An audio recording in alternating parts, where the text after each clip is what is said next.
Unatazama Ndizi TV.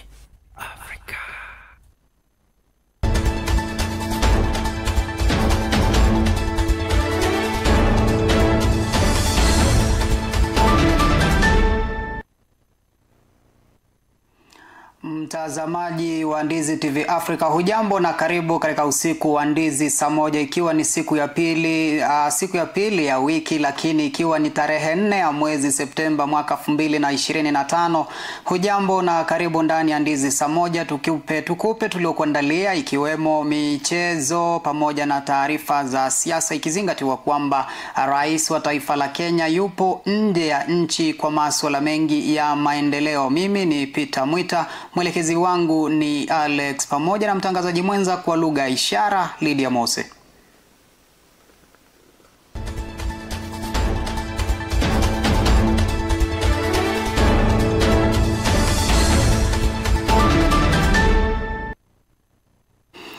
Na taarifa inayotufungulia Ndizi saa moja usiku wa Jumanne ni kwamba siku ya pili ya mtihani wa kidato cha 4 KCSE ikikamilika leo hii, zaidi ya watahiniwa 900,000 wakifanya mtihani huu wa uangalizi chini ya uangalizi mkali wa usimamizi wa mitihani ya Wizara ya Elimu. Watahiniwa wakiwa ndio kundi la 3 la mwisho kufanya mtihani wa KCSE chini ya mfumo wa elimu wa 844 kabla kuapisha kundi la mfumo wa CBC. Mkurugenzi mkuu baraza la mitihani NEC akisema wanatumia kufuli za kidijitali kudhibiti wizi wa mitihani, simu za maafisa wa usalama uzikiangaliwa zaidi. Waziri wa elimu Gamba Migosi amesisitiza kuwa wizara yake itamchukulia hatua kali mwalimu atakayejihusisha na wizi wa mitihani. Akizungumza huko Kwale wakati wa ukaguzi wa usambazaji wa mitihani, Ogamba alisema watakaopatikana wakiiba mitihani watafunguliwa mashtaka ya udanganyifu. Waziri alisisitiza kuwa matahiniwa waliopatwa na maporomoko ya Elgeyo Marakwet wanafanya mitihani wakiwa hospitalini, akidokeza kuwa wizara inahakikisha hakuna mtahiniwa atakayekosa mitihani ya mwaka huu. These smart padlocks are meant to help us so that from NEC we are able to see exactly what time the container is opened and exactly what time the container is locked. And they have been trained today on how to use this padlock from today. And we will be going around the country in all the other 250 containers. Today we started across all the schools for KCSE. It has rained, yes, but we had made proper arrangements for vehicles, transportation, and also supervisors and invigilators had already been allocated for each center.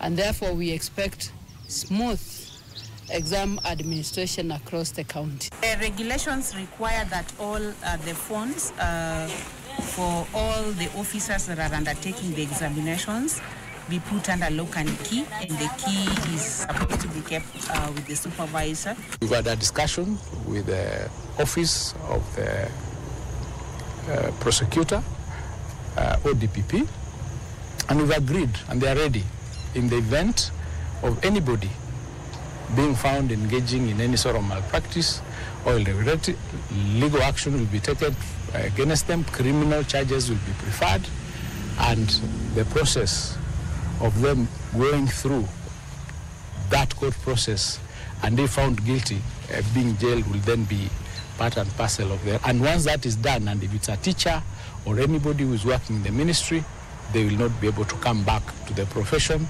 or to the ministry. So action will be serious action will be taken against those who will be found. On Saturday 1st in Marakwet East, there was a landslide arising out of heavy rains, an unfortunate incident where we lost lives, and we keep condoling with the families and praying that those who are injured will have a quick recovery. In that incident, we had one student who was hurt. She was hurt on the left hand. She's at MTRH, and arrangements have been made for her paper to be taken to the hospital so that she can do her paper from that particular place. Also, we made logistical arrangements to ensure that exam papers reach the schools that have been affected, And we have put in place a number of choppers who are on standby in Eldoret and that are delivering those exam papers this morning, including other areas like Trans Nzoia, where it rained heavily yesterday. So that process is being done. Logistics have been put in place to ensure that at least each and every school gets the materials so that they undertake the examinations without any challenges. Our intention, our plan, our strategy is to ensure that no child, no learner, these 996,078 misses doing the examinations during this time. Na kutoka kaunti ya Kwale turejee katika kaunti ya Kericho. Ni kwamba kamati ya elimu baraza la magavana imeingilia kati kuiomba muungano wa vyuo vikuu kuhusu na wasu kusuluhisha mgomo wa wahadhiri wa vyuo vikuu nchini ambao sasa umeendelea kwa zaidi ya siku 48 wakitaka kuwaruhusu wanafunzi kuendeleza masomo yao. Gavana wa Kericho Eric Motahi ambaye ni mwenyekiti wa kamati ya elimu katika baraza la magavana akitaka serikali na kusuluhisha mgomo huo, kwani kulingana naye umelemaza masomo pamoja na kuhatarisha shughuli za wanafunzi wanaohitimu. Alizungumza haya katika sherehe ya 48 ya kufuzu kwa mafahali wa chuo cha msitu cha Kenya maarufu Kenya Forest College katika kaunti ya Kericho.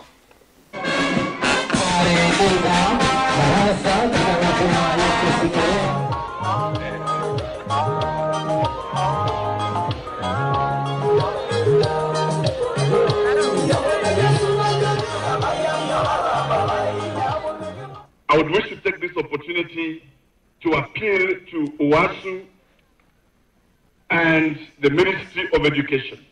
An ongoing strike in the universities that is threatening to paralyze and throw away our whole academic semester in our institutions. Realizing that the nation has just come from a very tough economic time, I would wish to appeal to both UWASU and the Ministry of Education to climb down and be able to agree on the negotiations so that we have our children back to school and we have learning resuming in our public universities. Because as it is now, we are staring into a situation, Chief Case, where our whole semester and even graduations in various universities may be thrown out of this way because of this ongoing strike. The government has made their offer. I call upon UWASU that please soften up your stand. We understand the need of increment of your salaries, but please come down a bit, engage with the ministry, and look into the bigger picture, which is that of our children in the university and the professionals that we are trying to cultivate as an Kutoka Kericho tuelekee jiji kuu la Nairobi katika bunge la kitaifa. Taarifa inayofungamana na masuala ya wahadhiri wa vyuo vikuu ni kwamba kamati ya bunge ya elimu ilikutana na maafisa kutoka wizara ya elimu pamoja na viongozi wa chama cha KUSU kutafuta suluhu la mgomo la wahadhiri wa vyuo vikuu uliodumu kwa zaidi ya siku 48. Mgomo huo ambao umelemaza sekta ya elimu ya juu ya vyuo vikuu vya umma, upande wa wasimamizi wakidai kulipwa malimbikizi ya fedha zote kabla kurejea kazini. Waziri wa fedha John Mbadi alikabiliana na maswali bungeni kuhusu mgomo wa wahadhiri, akisisitiza kuwa serikali ina deni ya shilingi zaidi bilioni 7.7 la wahadhiri, akidokeza kuwa asilimia hiyo italipwa kulingana na makubaliano ya wahadhiri na serikali. Use accrual accounting or cash basis. If it is cash basis, it falls now. So we start treating it as a bill as at now when we agree. So if you use accrual accounting, then it is when it was incurred. But again, it is all about the ability to pay.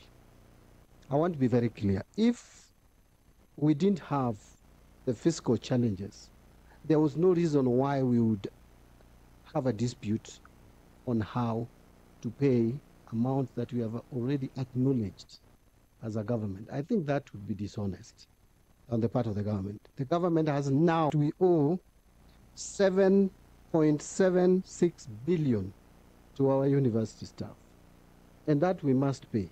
We are just pleading with the unions to understand that our fiscal space is limited. And we are facing serious challenges. Yeah, we don't just have time. If I could go into the details, you'd see the position. Finally, I think a comment was made about whether we are fairly treating university staff compared to others, whether there is equity, that we have offered about 29% to some category of public servants. I don't think that is accurate.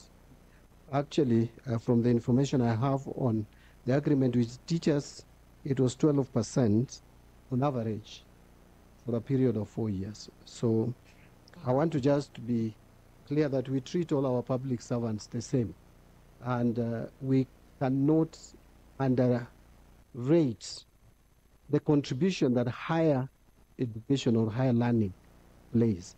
And Chairman, it may interest you to note that my first employer was actually university. I would today probably be sitting either here representing the university staff or somewhere watching the outcome of these deliberations with bated breath that the government honors and pays in. Na kutoka jiji kuu la Nairobi tuvuke mipaka na kufika katika kaunti ya Kakamega. Tuangalie taarifa inayofungamana na masuala ya siasa. Ni kwamba wandani wa rais wakiongozwa na msaidizi wa rais Faruk Kibet wametaka wakazi wa eneo bunge la Malava kumchagua David Ndakwa, mgombea wa chama ama mgombea wa UDA kwa tiketi ya ubunge. Wakizungumza huko Manda Shivanga wakati wa zoezi la kuosha ng'ombe dhidi ya kupe na magonjwa mengine, Faruk aliwaongoza viongozi wengine akiwemo gavana Kakamega Fernandez Baraza, ambapo alisisitiza kuwa chama cha ODM kinaunga mkono David Ndakwa katika uchaguzi huo mdogo. Kwa upande wake, Ndakwa aliahidi kufanikisha maendeleo ya wakazi wa eneo hilo pamoja na kuwapa huduma za umeme endapo atachaguliwa kuwa mbunge.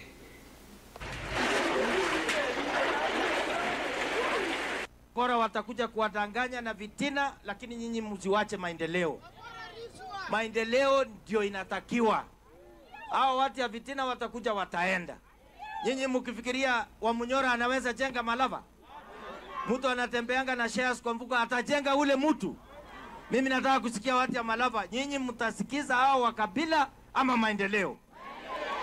Tuko pia na project nyingi sana tunafanya hapa, lakini leo jambo la muhimu, sisi tumekuja hapa kama viongozi wote wa mirengo tofauti na candidate wetu wa broad based kwa kura ya uchaguzi hapa Malava ni David Ndakwa.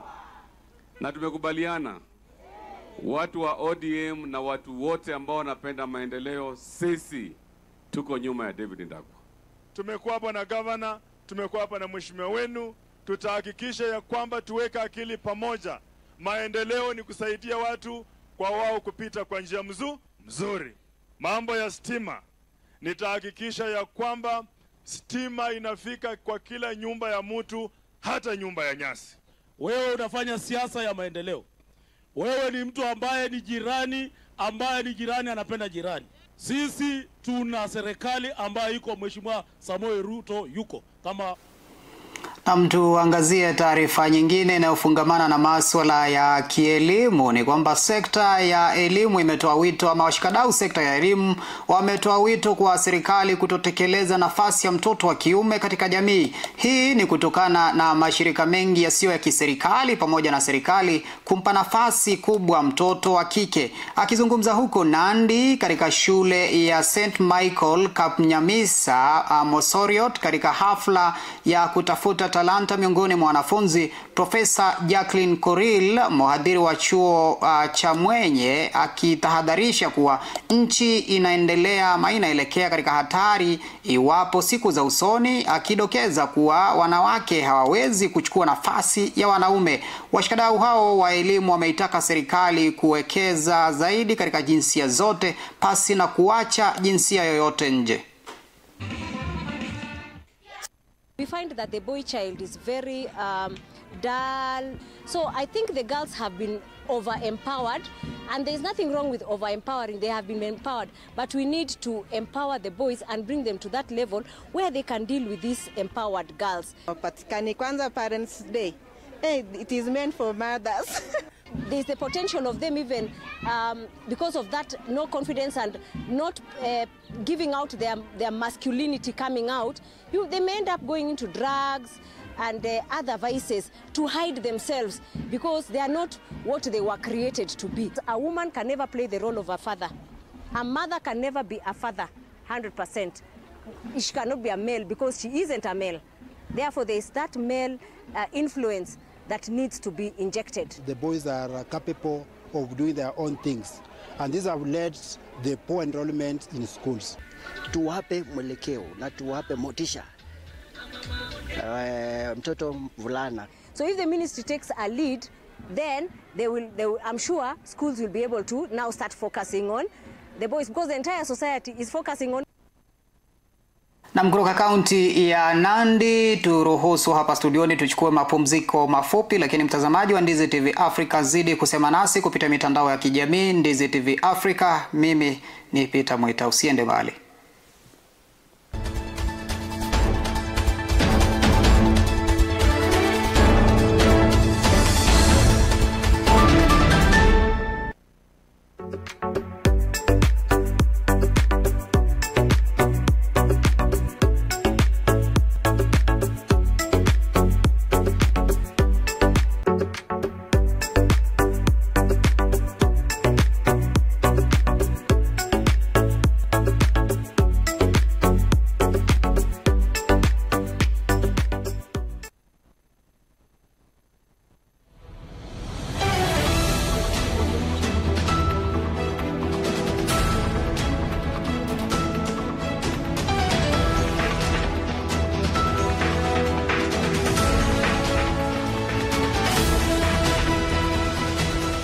Unatazama Ndizi TV Africa.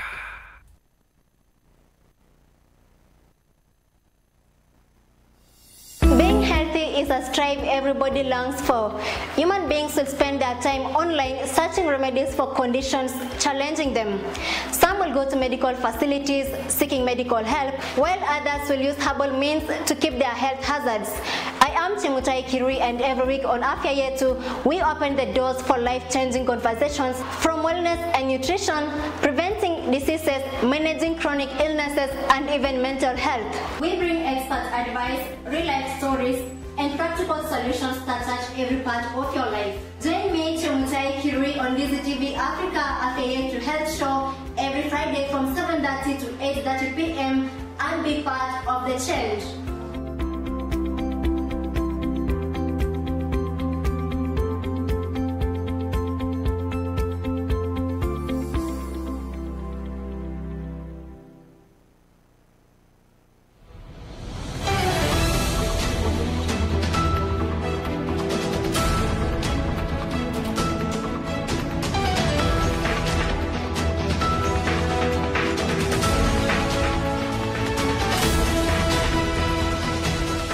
Unatazama Ndizi TV Africa.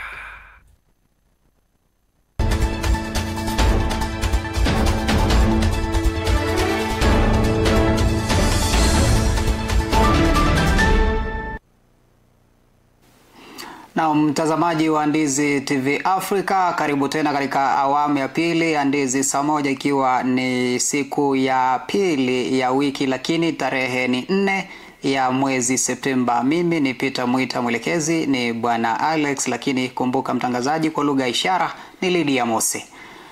Tukiendelea ni kwamba baadhi ya wanachama wa DAP Kenya ama DAP Kenya wameanza mchakato wa kumtaka kuwaondoa ofisini viongozi ambao wanachama hawa wanadai kuwa viongozi hawa wamesalia ofisini kwa muda mrefu. Wakiongozwa na mwenyekiti wa DAP Kenya Kakamega Jacob Otinga ama Jacob Otinga na mwenyekiti wa DAP Kenya huko Lukuyani Joa Mweresia, wamemtaka kinara wa DP Kenya Eugene Wamalwa kutoa mwelekeo wa uchaguzi wa viongozi kabla uchaguzi mkuu wa 2027. Aidha, wanachama hawa wamesema kuwa uongozi wa chama cha wamekosoa uongozi wa chama cha DAP Kenya wakisema hauonyeshi taswira yoyote uongozi wa kitaifa, kwani kulingana na viongozi hawa, viongozi wanaoongoza DAP Kenya wote wanatoka eneo moja la jamii moja.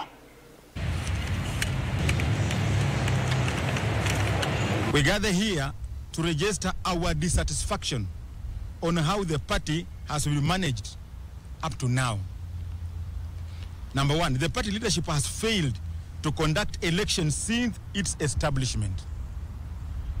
This is in contrast of the party constitution, which demands that party officials must be elected after every 3 years.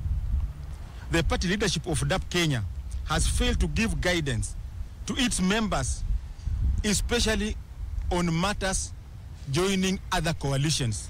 In its leadership, it lacks regional balance.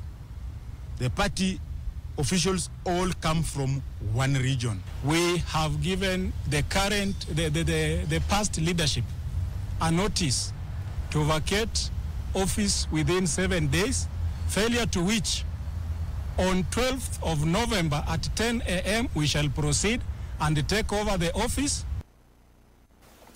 Na kutoka magharibi ya Kenya Kakamega, tuangazie taarifa nyingine kutoka kaunti ya Turkana, taarifa ambayo sio ya kuridhisha sana lakini ya kutoka pale kaunti ya Turkana. Ni kwamba familia ya afisa wa polisi aliyeuawa kwa kupigwa risasi katika kaunti ya Turkana akilinda mitihani sasa inatafuta haki kwa mwanao.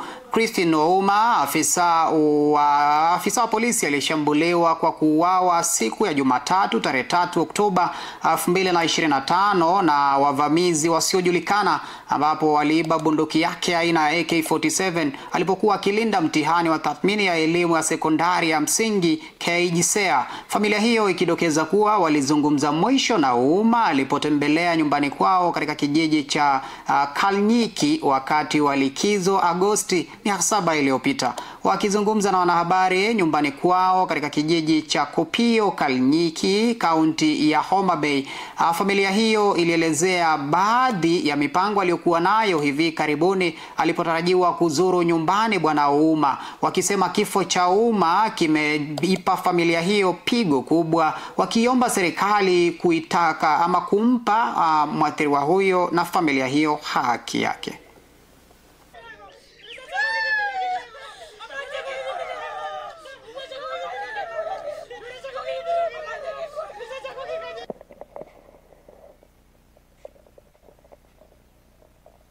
Huyu mwenye amekufa ni bwanangu, na bwanangu ameniacha nikiwa mdogo sana, nikiwa na mtoto mdogo kabisa.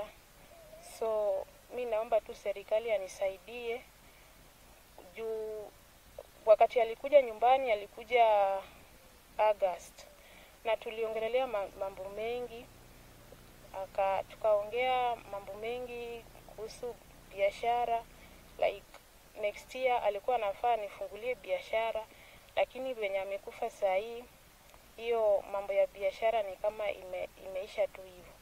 So mimi naomba tu serikali anisaidie kama wanaweza nipatia kazi ama tu biashara yote tu yenye inaweza ni sustain. Juu sasa venye ameenda hivi, yeye ndiye alikuwa breadwinner wa familia na ameniacha hapa na mamake pia amekuwa mkubwa. So mimi naomba tu serikali anisaidie. Yeah. Tuliongea Sunday usiku. Usiku tuliongea, mwisho tuliongea saa 3 usiku na yeye Sunday. Amekaa like 7 years kazini. Sasa sina mengi la kusema. Tunaomba tu serikali watusaidie huyu ndugu yetu apate haki yetu. Tunawaomba. Hiyo ndio niko nayo. Alikuwa hapa August. Ndio tulikuwa na yeye hapa. Tulikuwa tunaongea, kuna kitu tulikuwa tunataka kufanya. Kama huyu mama amesema, alikuwa anasema anataka kununua tanki hapa, na kuna zingine tulikuwa tunataka kufanya na hii. But kwa sasa hii nimebaki tu peke yangu. Sasa sijui kama nitafanya hizo vitu zangu zote. Sasa naomba tu hata school fees. Alikuwa anafundisha hao watoto wa brother wake. Kwa sasa hii hao watoto wamebaki. Sasa sijui nitaanza na wapi na nitamaliza na wapi. Sana waomba tu serikali watusaidie mtoto wetu apate haki. Na huyu simeji yangu ndio alikuwa ananifundishia mtoto, ameacha mtoto kwa form 2. Sijui vile nimesimama hapa nitaanza kwa wapi. Kwa serikali munisaidie nipate vile nitafundisha hawa watoto na vile nitakula. Juu bwanangu alisakufa, aliniacha na watoto wadogo kwa nyumbani. Mama naye amebaki hapa kama amekwama kabisa, hata sijui tutamweka aje. Na vile nimesimama hata nimekosa mali, hata sijui niongee Kijaluo, Kisungu au Kiswahili. Juu nimeshindwa mahali nitaenda, nimeshindwa mahali nitafanya, sijui nitafanya nini.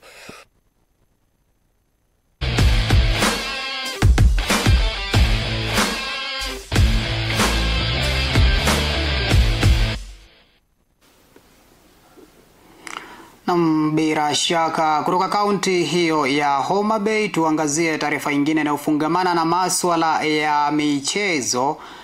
Ni kwamba timu ya Nairobi United imeandikisha ushindi wa mabao 3-1 dhidi ya Bandari FC katika mchezo uliofanyika ugani Dandora hii leo. Kocha wa Nairobi United akiwasifia safu ya ushambulizi kwa kufanya kazi nzuri na kuipa timu alama 3 muhimu.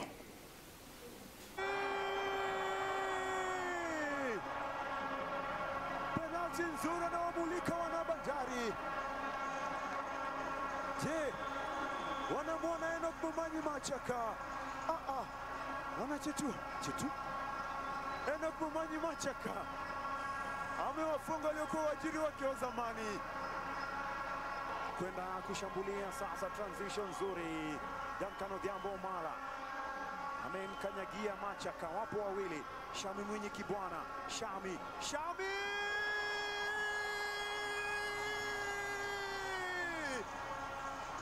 zimefika 3. Akili ni nywele lakini yake. Okay, second half play maybe corner or score, but you speak for players, stay confident, play good football, on go score. But second half I come player tired because 14 hours travel. This normally, but hard luck for my team. On continue for work. Good luck for Nairobi. It's problem for the tire.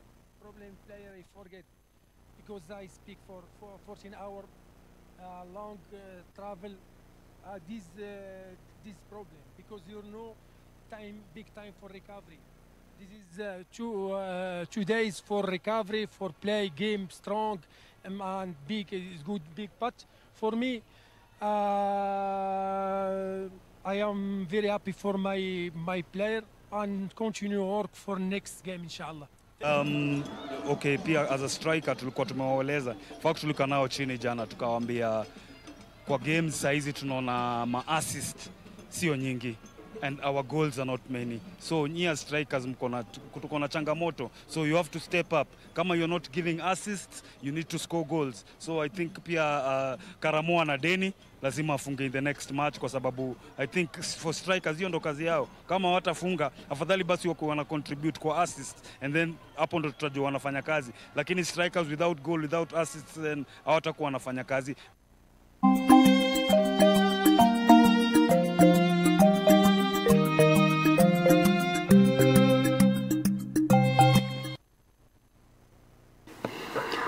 Tufunge na ushauri wa babu ikiwa ni siku ya Jumanne. Na pale katika ushauri wa babu hii leo tutauelekeza ushauri wetu katika kaunti ya Homa Bay ambapo ile familia inalilia haki ya mwanae aliyepigwa risasi akiwa katika ziara ya kikazi.